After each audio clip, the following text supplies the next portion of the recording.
I'm Duncan McLeod, and this is the TechCentral Show, which is brought to you today by MTN Business. We thank them for sponsoring TCS, and you can visit MTN Business at mtnbusiness.co.za. You can also subscribe to the TechCentral Show on YouTube. The address to use is youtube.com/TechCentral.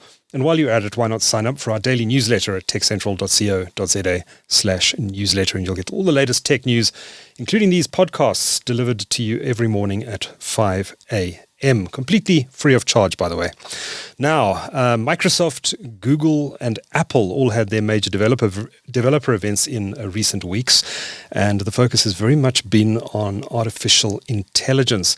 And to unpack what these big tech companies are doing and have announced, I'm very pleased to welcome Dean Furman onto the show now. Dean is a South African AI thought leader, and he regularly delivers keynotes and training sessions on the subject. And I believe he's even developed an AI board game to help people grasp the concepts of AI. Dean, welcome to the show. Thanks for your time. Thanks for having me. Tell me a bit about yourself and your background. How did you get into this field of AI? So I originally qualified as an actuary. Was a bit of a board actuary, always had a little bit of an eye for innovation, was at Discovery, twice won their best award for innovation out of any actuary in the group.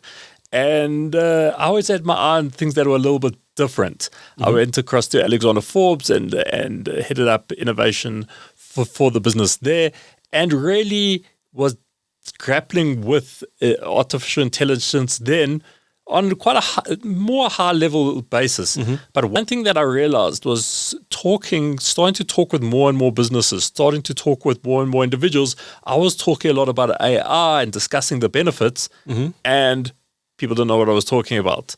And then when I left corporate environment and I started engaging with people around artificial intelligence, the benefits, especially from a strategic point of view, what leaders need to do to start bringing it in, I felt that people were a bit lost. Amazingly, that as time has shifted, you would think that since I started my business in 2017, you would have think that the general education level would have risen.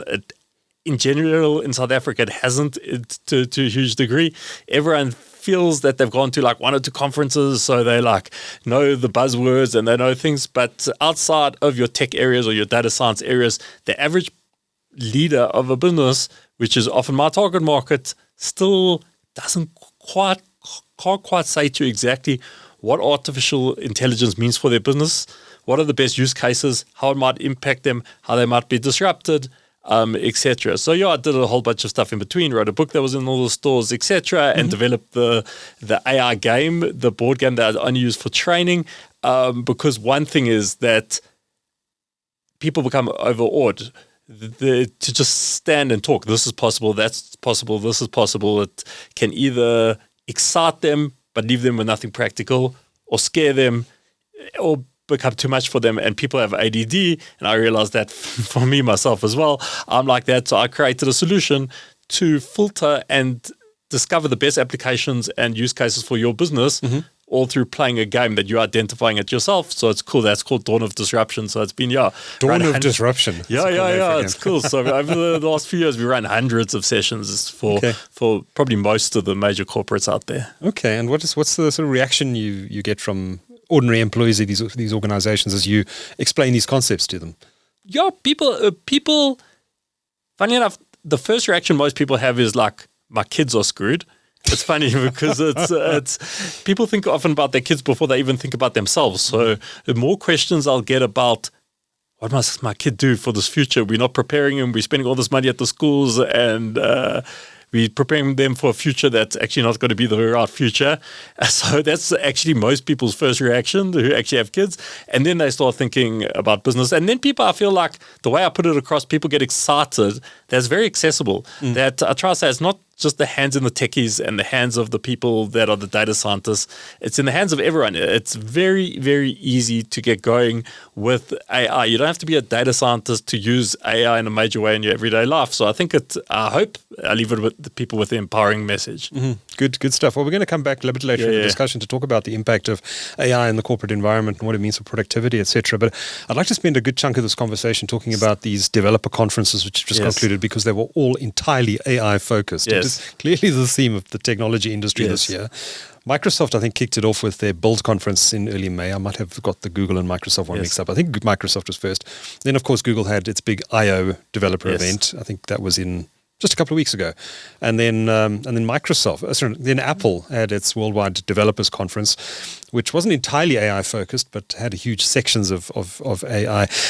Dean, it's difficult to know where to start with these developer conferences. So maybe I should just ask you for your sort of broad views on what was announced at these developer events. How significant were some of these announcements, and what do they actually mean for ordinary people? Okay, great. So I think the first thing to say is to call a spade a spade. They're all generally annoying. Can I tell you why I say that? Sure. Is because they don't say, here's the announcements and we launched it and it's in your hands today.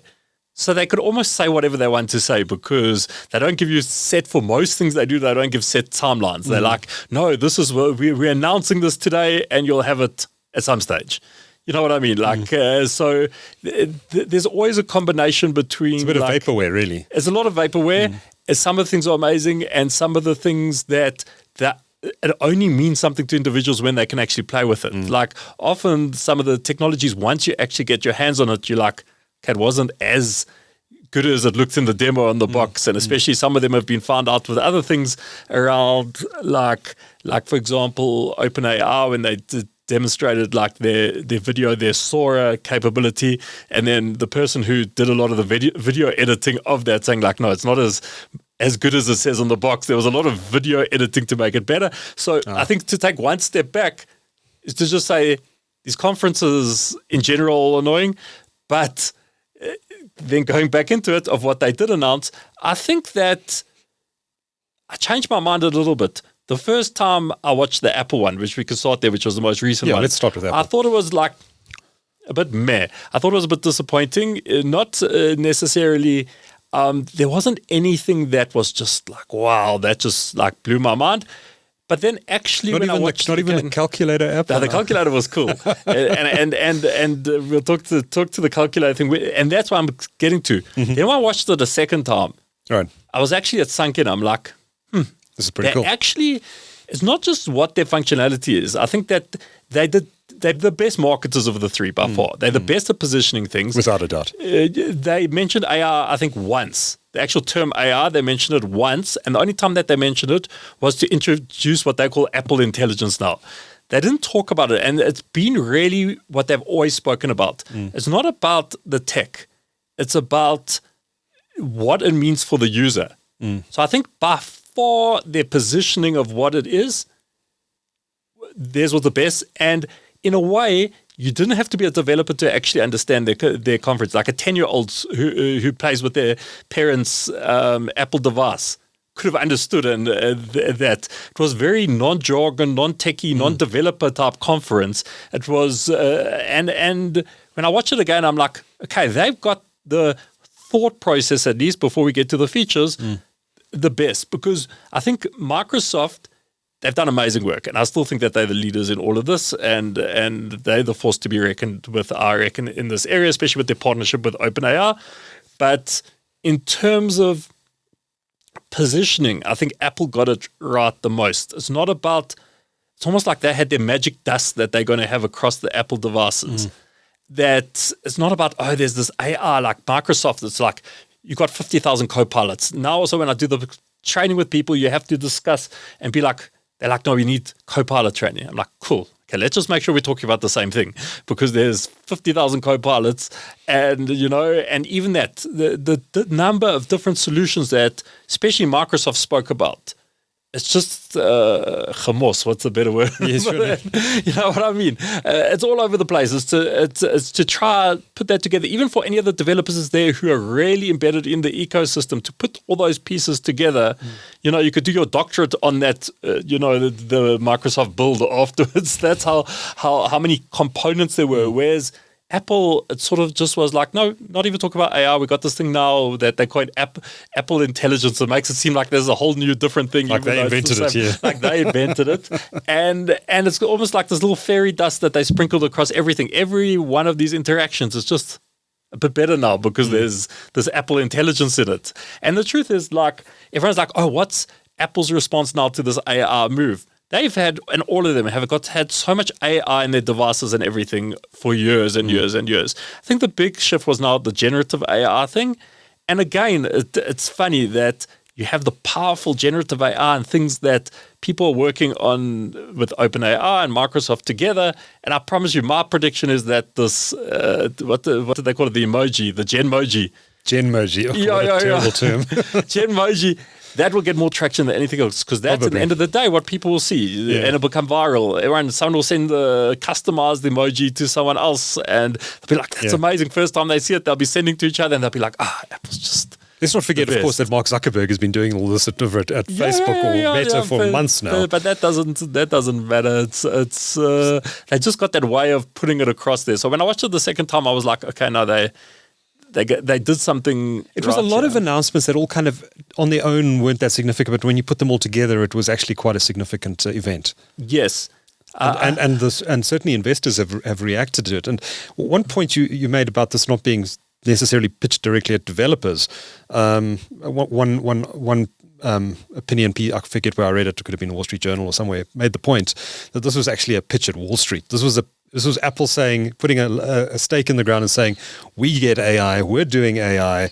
Wall Street investors take notice. And they did. The share price rallied and they're now the most valuable company in the world once again. Yes. And it was very interesting the way they did it because they left the AI for last and didn't even call it AI. So they started talking about, the headsets, the TVs, the everything like that. And then only towards the end, they're like, oh, by the way, here's this Apple Intelligence, and then they unloaded all this amazing things. And I think that they really did, like every touch point. You mentioned the calculator. There's so much tech in that calculator. Yeah, it's fantastic. It's just ridiculous. Just the image recognition to actually understand what someone's written and then to give the answer in a similar type of writing to what they were doing, plus doing obviously the maths and the computation is just incredible. And it's funny because they've always been criticized like there's no proper better Apple calculator. There's no Apple calculator on the iPad. Yeah, now it's coming. Exactly. So that's cool. Like all this stuff combined, as you said, it's just awesome. And the thing is that I saw a study the other day that they did, like neuroscientists did that.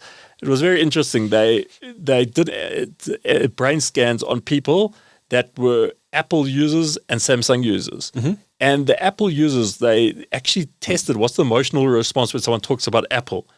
And they showed it was like a strong emotional response, the same as if you talk about a loved one. That's their approach to their devices, whereas the Samsung users didn't have that same response. Fascinating. Yeah, and their only response was that if you talked about Apple, they had like a negative response towards Apple in terms of that emotional response coming up. Interesting. That is almost like Apple is it's like the pinnacle, you know what I mean? People love it. They bought into it. You got the Apple groupies. They're going to love all these little features coming together. I was just going to say the Apple fanboys. I mean, we all know them. They just can't talk. They're going to be so annoying now when they're going to send you these emojis of going on. But I think they really did get it right. One thing that was interesting, and again, I was in my mind, is it's amazing that they had almost maybe the humility to partner with OpenAI and the ChatGPT functionality, or was it like almost like a big statement of that they lost out here to the fact that we just can't compete? The fact that now with Siri and other interactions, that when Siri on the device can't answer a question well enough, you have the option to say, no, go check ChatGPT, which is like, go see the thing that's better than what we have now. So I think from the good perspective is that they were like, everything about Apple has to be the best. And in this area, we couldn't produce the best. So we brought in the best to make sure that if you're using Apple, you've got the best. But they're probably working on their own large language models, and the plan eventually is probably to replace OpenAI. So definitely. So the way I see it is that Siri's going to, and with the on-device, almost like edge technology, that their own large language models will answer most of the things. Mm-hmm. And only when it's like, no, we don't actually have that. We need more powerful models, so we need to go to the cloud and we need to get it from OpenAI. They'll go there. And over time, as they refine that, it will probably be calling less and less and less of OpenAI until they don't need them anymore. Yeah. But it is a big admission for Apple to be like, no, we're not using our own models, we're using an external model for this stuff. I thought was quite a big thing. So do you think this is going to drive a fresh round of iPhone sales and iPad sales and Mac sales on the back of this? I think so. I think because the reality also is that all the stuff there was, unless get a surprise, there's no cost to. It's just like, no, you've got this and this is there. Whereas very different to, for example, Microsoft, where everything's okay, now it's extra $30 a month or $20 a month, depending on what you do. Because they've got the hardware play, it's a very different business model of what they're able to do compared to that. I think that there will be a shift, and I think it's the slight shift, and I think it's like those small things that we mentioned, just those genmojis and those things, because it's funny, that's not the core functionality, the hardcore stuff, but that's what will draw people in to be like. And then they'll start experimenting with other aspects of AI because they see how powerful genmojis are, for example. How can I use this at work? Exactly. And the truth is we're entering an age where you can't ignore AI, because the thing is that it's got to be on all those devices. And now on Microsoft's side, that they announced their Copilot for PC. But even before that, now for the first time in 30 years, when they've partnered with a lot of the other manufacturers, that they're going to have a Copilot button as a button on your PC. Like, you can't escape this now. It's like we enter the age of AI, and whether you have to enter it, whether you're kicking, screaming, however you want to enter it, you're entering this age of AI, or you're going to be left behind big time. And of course, the PC industry is also hoping for a big upgrade cycle. Do you think this is going to be transformative for the IT industry, or do you think that these big tech companies are perhaps getting a little bit ahead of themselves? I think that is very much the first version. That's the thing. And which is exciting also, because the first version of everything sucks when you look back at it, and you look back like, that really sucked. I think like the original iPhone. Yeah, exactly. It was transformative, but it was also crap.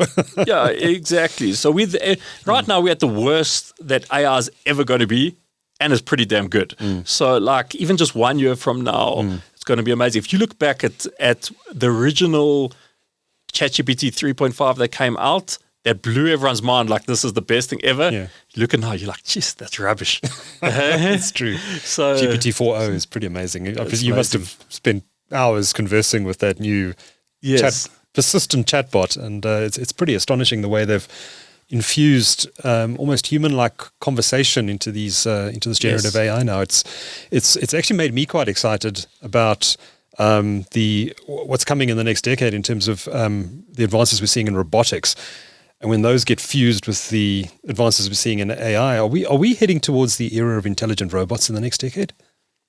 I still think that the hardware and robotics the costs are still prohibitive. That's the biggest problem. So definitely in the next decade, you'll have those proper intelligent robots, but the accessibility to the average company or individuals is just not there. Like if you look at the Boston Dynamics as an example, just what one of their robots cost. Sure. You know what I mean? It's completely different to software. Software with having something on your device, a ChatGPT-like system, etc. That's easy. That's child's play compared to actually working out how to make robotics work in an intelligent way at scale for the average company, you know? Or consumer. Or consumer, yes. There have been rumors that Apple is working on a home robot, that this could be their next big product category. What are your thoughts on that? So I would be surprised if it happens soon, but I've been surprised by quite a lot of things in the last year. All I can say is their first version will suck. Like, that's the thing. I'm definitely not buying their first version. Never buy a Gen 1 Apple product. No, exactly. But although, like when the latest GPT-4o came out, as soon as you hear that voice coming, you're like, oh, just this whole perverse society where people are going to have like, just like the movie Her, it's going to be like people are going to use their phone as their girlfriend. They're going to, it's going to be this whole like strange, technology has made that social interaction element I must tell you something. strained. I'm already having conversations with AIs in my car with ChatGPT-4 that I find time spent in the car very wasted. Yes. I do listen to a lot of podcasts and that sort of thing in the vehicle, in my car. But lately I've just, I'm interested in a subject. I'll just open ChatGPT and I'll start conversing with it. Tell me about something. And I drive and I find I've used that half an hour I spent in the car very productively because I've learned about something new and I can have a conversation with it. And, tell me more about that. But how strange is this? So say someone does that. They had this great conversation with the AI. They come home with their wife. They conversationed out because they've been talking to the AI. It's like quite a weird world we're moving into. The wife getting jealous. You always speak to your AI, but you never speak to me. Yeah. It's like we're really there. It's like weird. It's like creepy and weird and everything that. And again, there's going to be like no need for certain professions, like a psychologist. You can just say, you're an expert in Freud, or you're an expert in cognitive behavioral therapy, or you tell it whatever it needs to do. Here's my issues. This is what's happening. Let's talk this through, find out, and coach me on how to do that. Why do you even pay to go to a psychologist? It's like a lot of different types of professions, or any business advisor, you'd be able to do that. Like you have a business advisor coming in, you can get better advice from your phone, sounds real, instant, can draw on more knowledge than any human can have. There's no reason for that. It's a very interesting time we're moving into. Although maybe it's not quite there yet because there was the incident, I think it was Google, I could be wrong, where someone said, it was Google, the new AI results that had baked into the US version of Google. Eating rocks. And there was once a person who posted, I am depressed. And then it pulled something from Reddit apparently and said, well, people in this position have sometimes considered jumping off the Golden Gate Bridge. That's true. But you know what?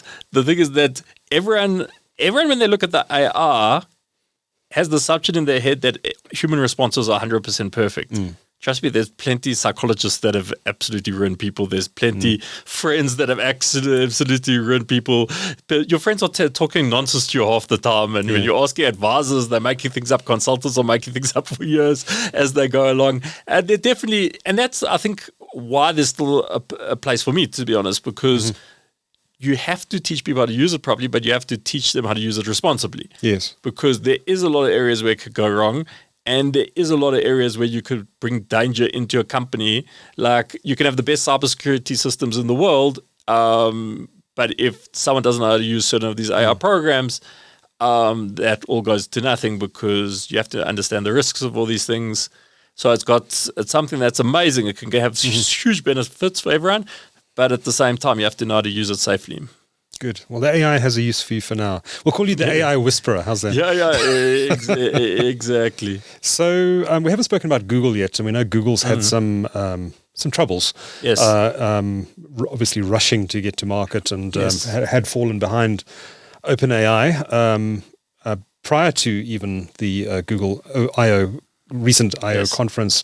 There were all sorts of problems with its generative AI system, the Black Nazis example, amongst many others. What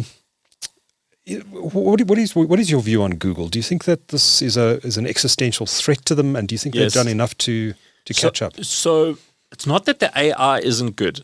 That's the less of a problem, is that they're stuck between a rock and a hard place. Their whole business, their search business, is designed in a way that they make money when people click on sites. So now even their model now that they've put is the AI summaries, the quick AI generated responses. It shoots them in the foot. If people look at that and they don't go into all those links, their whole business, model. Sponsored links, which you won't even necessarily see anymore if you're having a conversation with you. So what they say now is that they will bring that into those generative summaries, and they'll put it smart links in the right places because they have to. Otherwise, their business model fails. And that's why the Perplexity CEO put it very, very well. He's like, for us, the amount of money that we can make as a startup doing this as a search tool, the research tool that provides links to everything we need is amazing. Like the amount of money we can make is brilliant for a startup. If we become worth a few $1 billion, that's great. Google now are in the position that they can't switch everyone over to this better model that works better. There's absolutely no doubt that it's better to be able to ask one question, get a summarized answer that's right with some links that you could research further than the traditional way of Google, which is just a glorified librarian. If you think about it, you ask a question and they're like, here's 100 million sources that might answer your question, and we've put it in terms of relevance and credibility.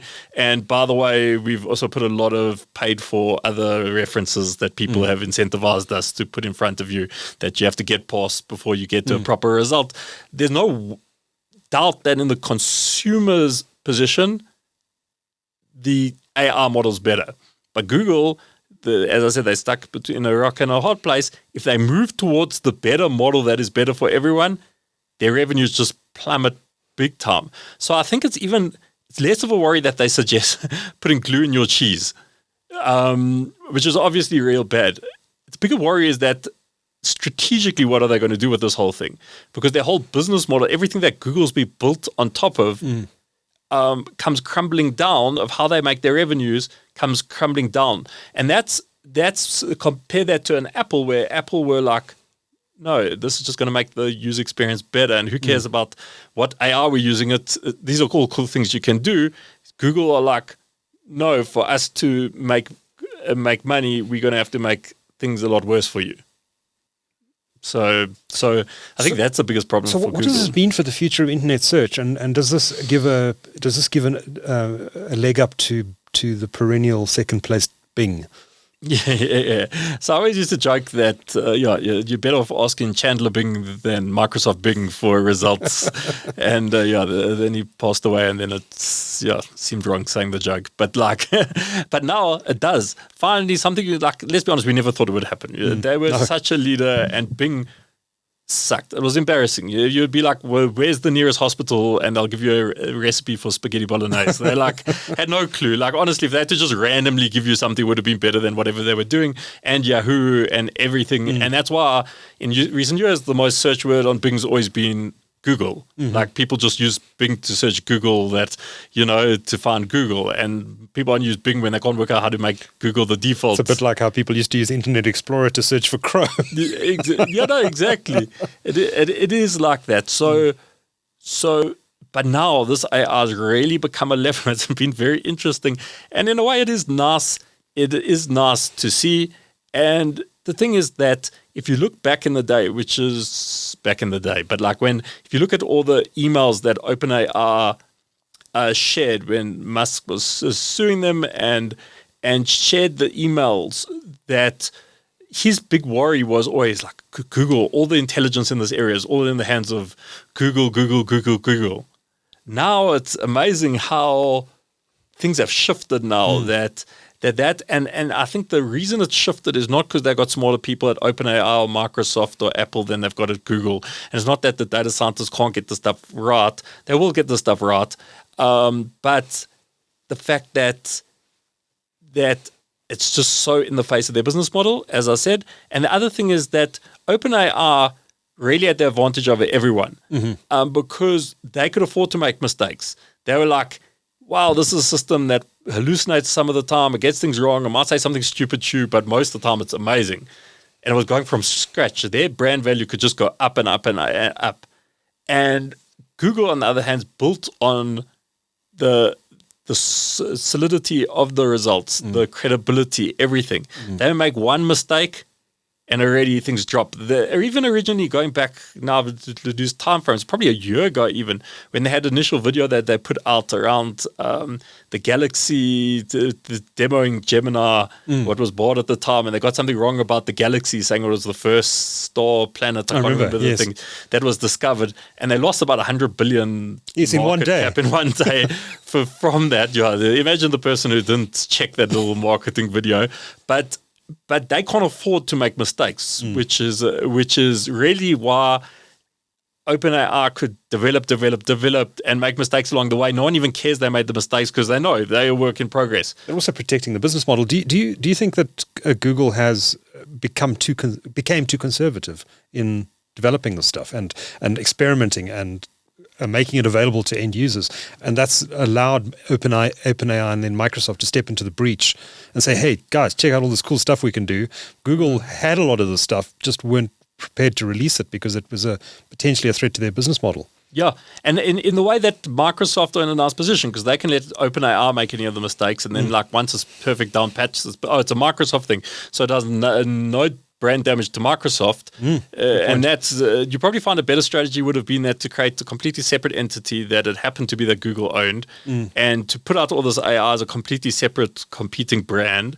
And almost something like else that inside the Alphabet stable. In the Alphabet stable, instead of worrying about all these other things that got a real bad hit rate in terms of innovations. If you look at that whole innovation lab that they have, there's not many massive Google innovations and successes that have come out of that. So having this as a separate thing, because then it's not Google that messed up. It's something in the Alphabet stable that goes out, and when it's mature enough, it will become part of that ecosystem. So, and I think that's why it's not so bad being conservative, as has Apple shown. Apple's been very quiet, very conservative, very quiet. By the time, but they knew they had to get this completely right because they had too much to lose, just like Google. So they bought they bought their time, and now, as you said, it had a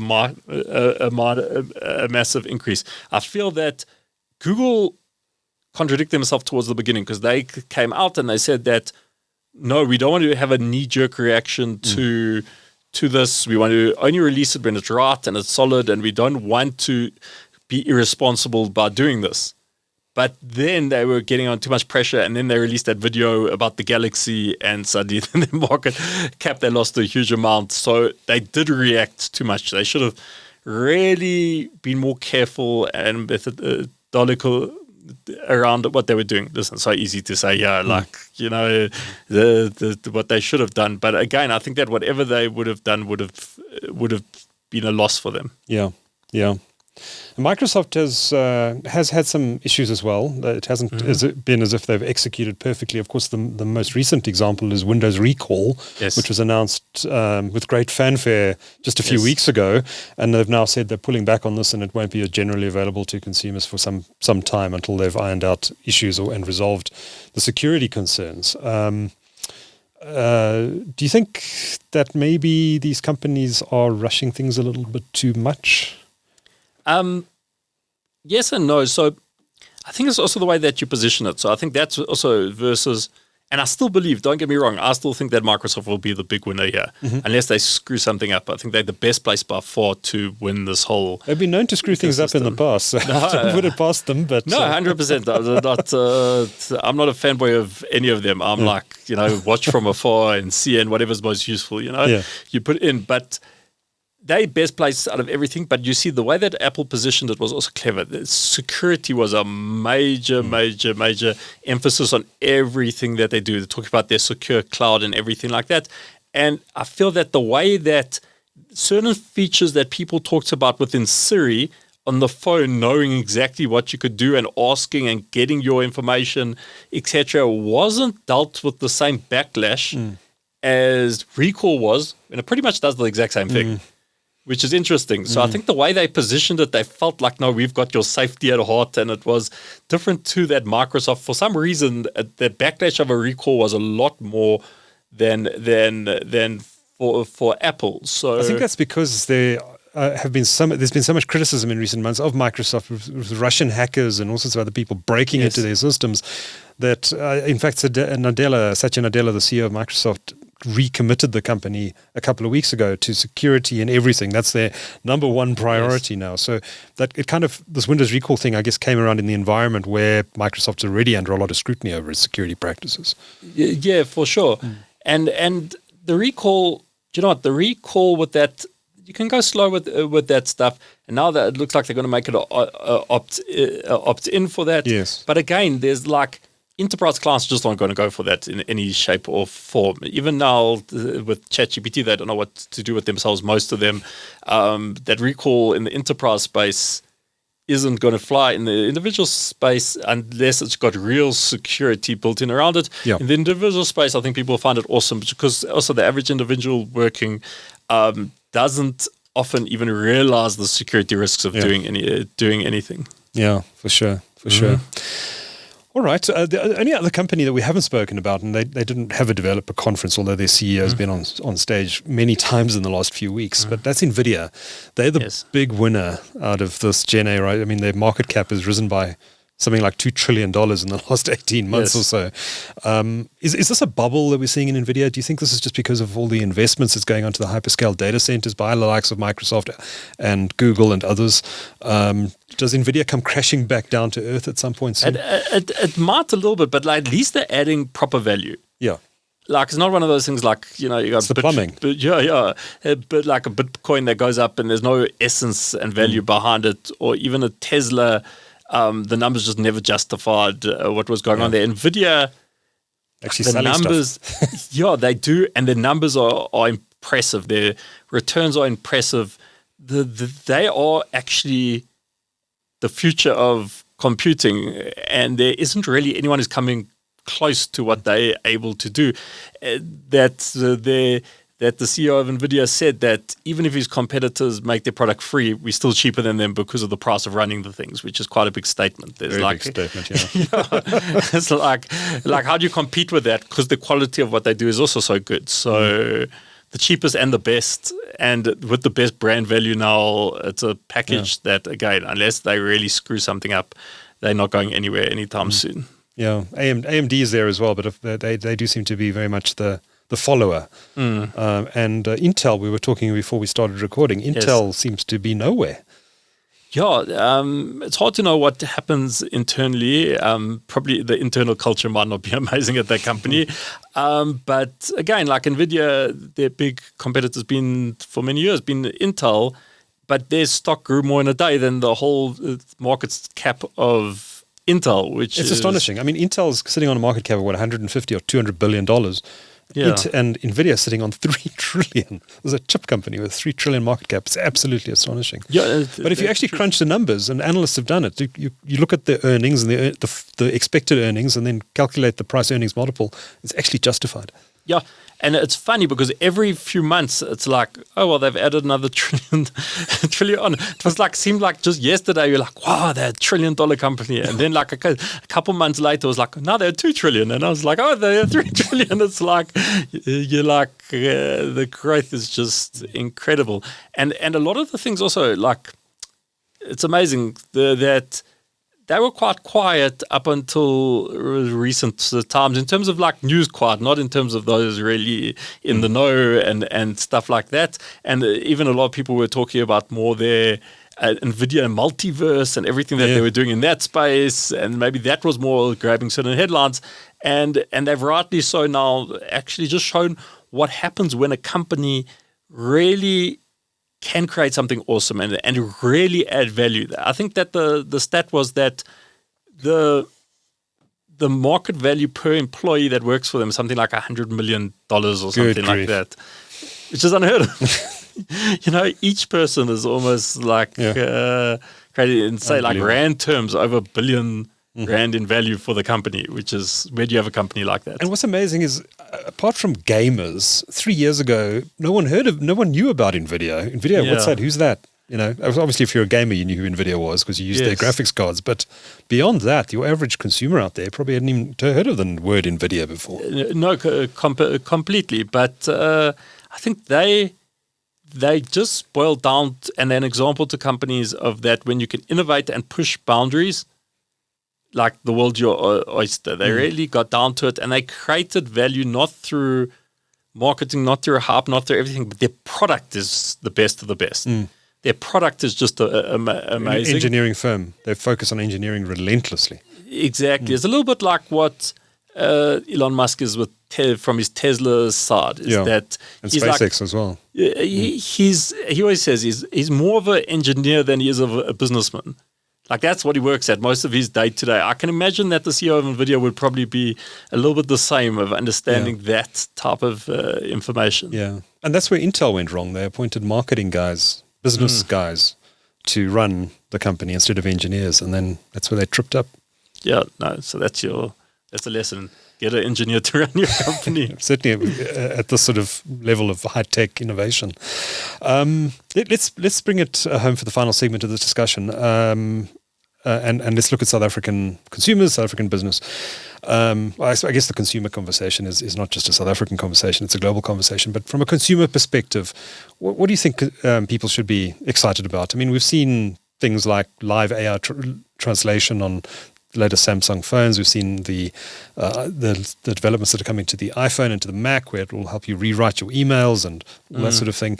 And is this fundamentally going to change the way ordinary consumers interface with technology? I think so, but I think there's a mind shift that has to happen. I've seen it firsthand. I've been very surprised at how much I've had to handhold people to shift them towards using this stuff. So I run lots of like ChatGPT masterclasses and generative AI masterclasses and stuff. And the amount of times where you think, okay, no, from the keynote of doing for an hour and show them what's possible and that people would run with it. Mm-hmm. Not everyone does. A lot of people need that. You need to have a session where they come and they bring their laptops and you have to show them. Like, are they scared of experimenting with it?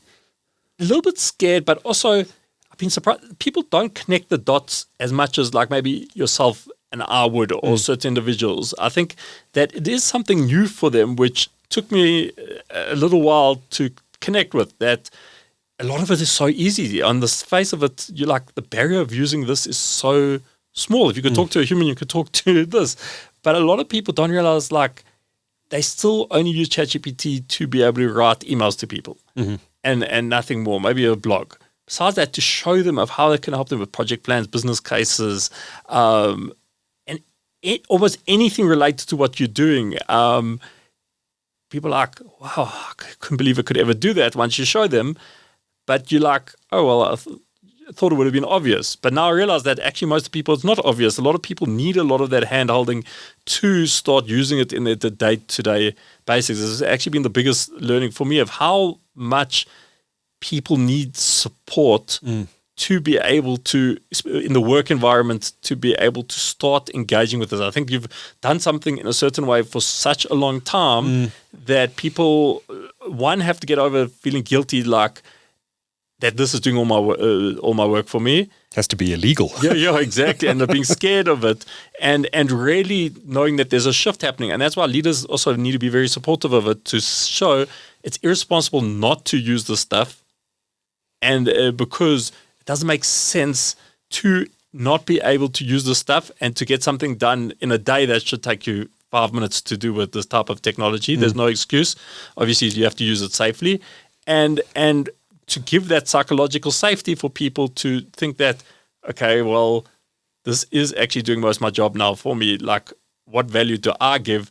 Companies have to really give that psychological safety and then guide people into, no, this is where you add value now to us. And obviously, if they can't find a place that people can add value now, that's a hot discussion. And I don't even want to go there with job losses, because that's also a reality that people try to avoid, and obviously when I go to corporate clients, I have this positive angle on it, because it's not, my place to scare anyone, unless one or two companies tell me to scare people. But besides that, is that to really realize that, give your people a realization that this thing is going to do a lot of the work you were doing, but now it's freeing you up to add the value that you really could bring. So the one CEO recently said to his people, like his Exco team, when I ran a session, he's like, guys, you could finally use your brains. It's like, for the first time ever, you're going to be using your brains, because he had a funny way of putting it. But what the message he was trying to get across was that you're highly paid individuals, super smart. We pay you for your decision-making, for your insight, for your strategic vision. Most of the time, you just put out fires and do admin. and now he's like, no, this thing can really free up your time, that we can actually think of how to better the company and innovate and do new things.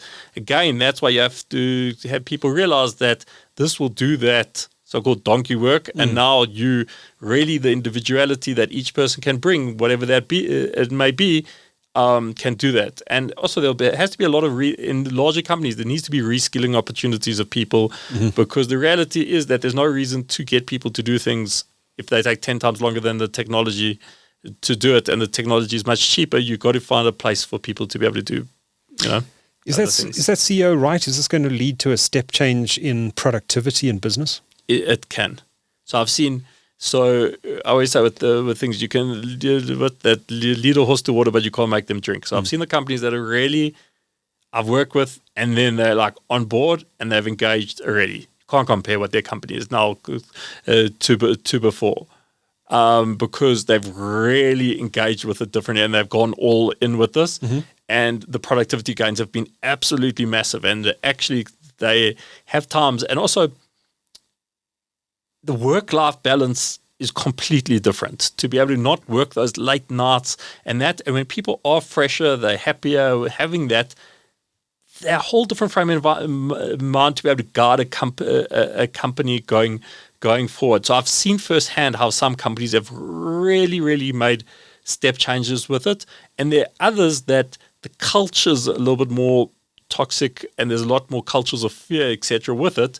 That is a lot harder because people then are scared to embrace it, and it becomes harder.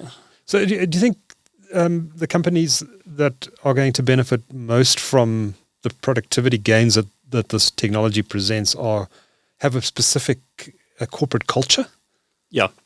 So, a corporate culture that they actually care about their people, especially. So, like, I've had 2 sessions. I never thought that anyone would cry in my AR sessions. Like, I think, like, if you had to tell me, wow, would anyone? I'm like, I don't know. Unless they stub their toe, I don't know what's going to go on. Now, twice recently, people started crying. And they said that pretty much the same thing. They're like, 3 months, for the last 3 months, we've had 2 hours sleep every night, because we've had this workload that we just can't get through, and we've got these massive projects and the pressure and everything. And if we were able to use these tools, we didn't know they existed. If we were able to do it in this way, like, it would have been completely different. We could have done it in no time to be able to do that. And it just shows that I think that's why people have the responsibility to get this in their hands. It's an enabler for people. And the companies that really, if you care about your people, you will help them use AR to be better. Because, again, the corporate work over the last 20 years for most companies has really sucked. Like, we've really, the work that's robotic and the work that doesn't bring out the individual or the passion in an individual, that's what people have been doing most of the time. And this really opens up a better time and a newer time for people to really not be caught down in the monotonous work. But again, it has to be in an environment where people feel that psychological safety, which I think is the big word here, that they can embrace this stuff. And if it's doing my work, I know, because my company's still got to look after me, and got a culture of learning, a learning culture where not just the tick the box learning culture, oh, we've done how much learning we have to do, look, we've done our training, but one where they encourage people to grow and to learn with it, because those companies, people will be operating on a whole new level. And sorry, I'm just yapping, but the reality is that it's like having staff on demand. It really is. It's like you just tell ChatGPT or Gemini or Claude or whichever different program it may be, you act as this professional, do this piece of work for me. You act as a different professional, do this. It's like having assistants on demand. It's like clicking your finger and now you've got this assistant that will just help you with anything you got to do.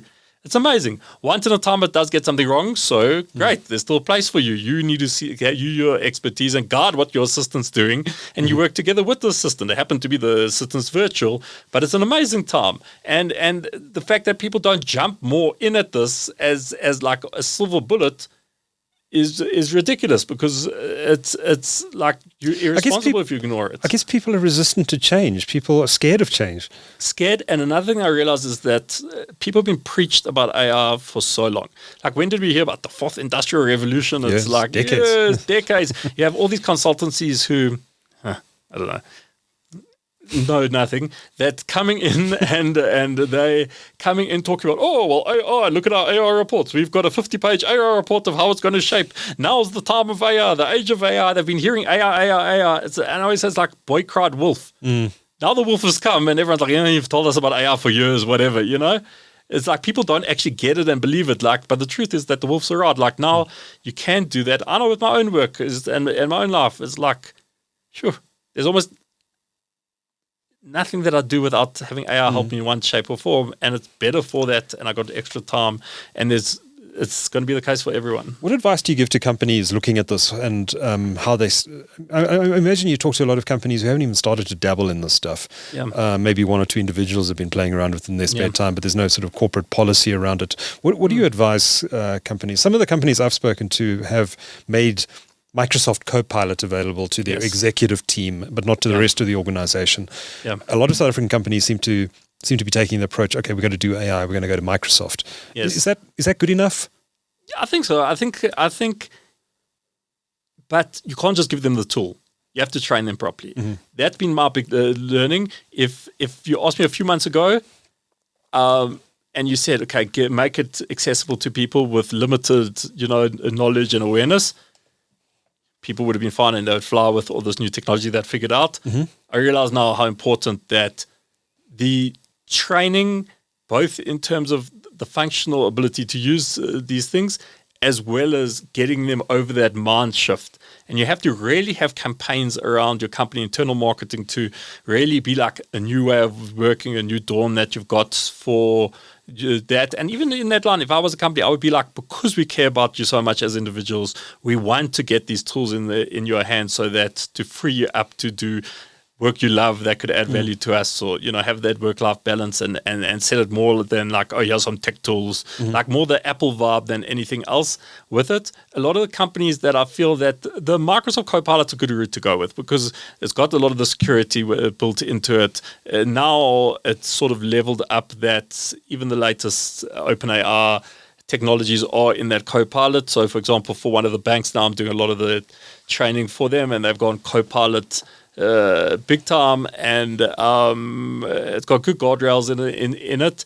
and there's one or two little things that it can't do, but Copilot's really, really good, and it's got a lot of the safety mechanisms that you would have, and I think that that's a good route to go with. I think so. You can't just have Copilot by itself, and I'll say that it's the same with any technology. It's not just AI. Like a lot of companies, they've got the best learning resources that they're paying absolute millions for. They've got LinkedIn Learning, Udemy license, every top thing out there.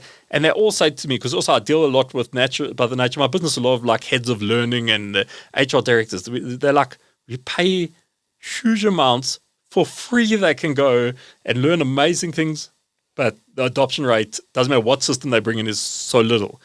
People need a bit of that, funny enough, in-person hand-holding and stuff, or that mind shift. So you have to do good internal marketing to get people to shift that perspective and that. And like, it's a lot harder for like companies that got 40,000 people. A lot of the like that I've worked with as well, because most of my clients are those major companies, but I've worked with a lot of companies that are the 200, 300 person companies. Oh, if you got like that number of employees, you can turn that culture into like AI driven in no time because it's manageable and you can get people on board and you can shift things in such a major fashion, without a lot of that other extra bureaucracy and that, natural toxicity that comes with companies that are a little bit bigger. But like if you're a company that's got a few hundred people, oh my word, you can change overnight. And to be honest, if you're even smaller, even better. If you've got a 20-person company, like your whole company needs to just embrace it massive time. And you have to set up also enough peer-to-peer learning so that what I often find is that you'll have two people sitting right next to each other doing almost the same job. one's using this and flying with it, but it doesn't actually mention it to the person next to them. So you kind of you want to make them the champion in that department for the technology. Set up the champion for the technology. And also there it becomes all that human element as well. Some people feel like, well, this is my competitive edge. I'm not telling anyone over this. It's like different. Again, it's very different compared to the culture of the company. Usually I can suss that out within like 5 minutes of getting into the rooms. You can check like, this place will fly with it, or this place is going to be difficult. Do you think it should be led by someone in the C-suite? And if so, Yes. who? Which role? To be honest, all of them. Because the problem is that you can't, I know it's maybe a lot of your audience is the CTOs or CIOs, etc. The problem is as soon as you become it's their responsibility, it puts that blockage between everyone else. So some people tell me, no, our CTO, our CIO is working on this. No, it's different. Your AI you're building into your systems and that type of, AI. The generative AI now is not the responsibility of the CTO. It's not the CIO. It's almost like the responsibility of the head of HR more than it is of the CTO. I was about to say, should the HR function be leading with this? It is. And the truth is they should all be completely accountable, the whole C-suite. It should just be anything that you do, okay, how's it enabled by AI? You've got your strategy. So the biggest problem is this, that imagine most leadership teams. Most leadership teams now, we're going to have a strategy meeting. We're going to suss out the things. What are we going to do for the next year? What are we going to do? Most leadership teams know next to nothing about this, right? And even sometimes including the CTO and CIO, funnily enough. Some of them have got very deep knowledge, but very lack of breadth of knowledge. You got amazing exceptions. Because incredible people. But generally, I've been surprised also. But a lot of people got very deep knowledge. But the problem with being in especially a big corporate, you've got a proper big day job. Because I know for me is that it's my full-time responsibility to keep up to date with this because so many companies are relying on me and I do the training and keynotes and so many people with advice and all of this stuff. I don't have a proper job besides this. You know what I mean? My job is to keep up to date with this stuff, and it's hard because everything's shifting. These people now have got a proper full-time job. To keep your finger on the pulse with this stuff is super hard, even if you are the CTO or the CIO. You're literally going to be reading all day. Exactly. And then you still got your actual job to do. So the whole thing is, and another thing, sorry, I know I'm talking too much. This is going to be like your longest podcast of all time. But the thing is that the one thing that's been interesting also is that companies have come into me and said, no, you know what, we're really on top of the stuff. Usually have the lowest level of knowledge possible. It's funny, I've learned my lesson. Because at the beginning, I used to think when they tell you, no, we're very clued up with this, you pitch it at a higher level and stuff. And I've seen that usually the ones that think they know the most, know the least, and the ones that come to you be like, you know what, we know we're with this. We got no clue. You've got to come over and help us. They generally got a better level of knowledge than the other ones because you don't know what you don't know until you get exposed to it. And it's very dangerous that companies are leading these big organizations and having no clue. One, they're being charged by vendors millions for solutions that you could get for free or for next to nothing because they just don't know that. Second is they got no idea the disruption this could cause their own industry. 3, they got no idea the innovations they could make by adapting in this. Their whole strategy of what they should focus on is misaligned because it's not aligned with the world that it's at. It needs to be every single person within that needs to be able to discussion. Every strategy item that you've got, every budget item you've got, whatever discussions you have, okay, what's the AI enabler for you? Because chances are it will be. Because it's not just like, oh, this could have a small incremental change, 5%. There's major shifts in how everything's done. Companies that are spending money on agencies, marketing agencies, for example, millions and millions and millions on these things, have to go back to be like, okay, well, it doesn't make sense anymore because often now you can actually get better work done by utilizing a cheap tool, and it'll be quicker to get that than to write a brief to an agency, who anyway will probably just use the tool to do it themselves. And then you will get 6 weeks to come back with that item of work that you would do. And believe it or not, like say one company, I had to get their marketing team of also a major financial institution to shift. They're like, no, this technology will be so amazing. We can brief our agencies in ways we've never done before. You're like, no. You missed the point here. Like, you got to move that. You actually don't need them. Obviously, there's certain specialized things and there's where values can add. But I would say 90% of what a marketing agency can do now is just being put up. The only saving grace is that the companies don't realize. So every single element of a company needs to have a huge push with understanding this. Do you think I'm wrong? I don't know.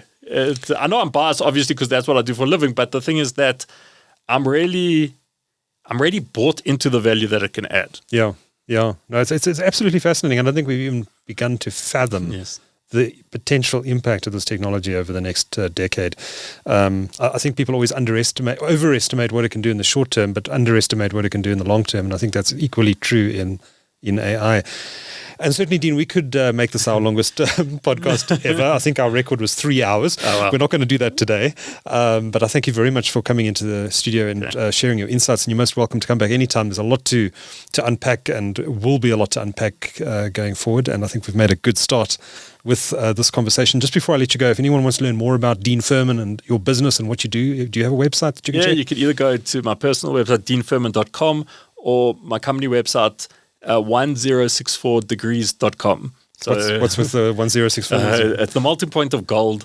And originally when I started the business, I thought that it's like the analogy of taking something valuable and making it more fluid to be more valuable. But anyway, no one can remember what the number is, and everyone's when they try to look at me, they're like, it's something degrees. They have to Wikipedia what's the melting point of gold. So the easiest way is go to deanfurman.com. And you can reach out to me. We'll have a good chat. Excellent. Well, Dean Furman is an AI expert, keynote speaker, and trainer on this subject. It's been a great conversation. Thanks for sharing your insights with TechCentral. Thanks so much. Thank you. Thank you.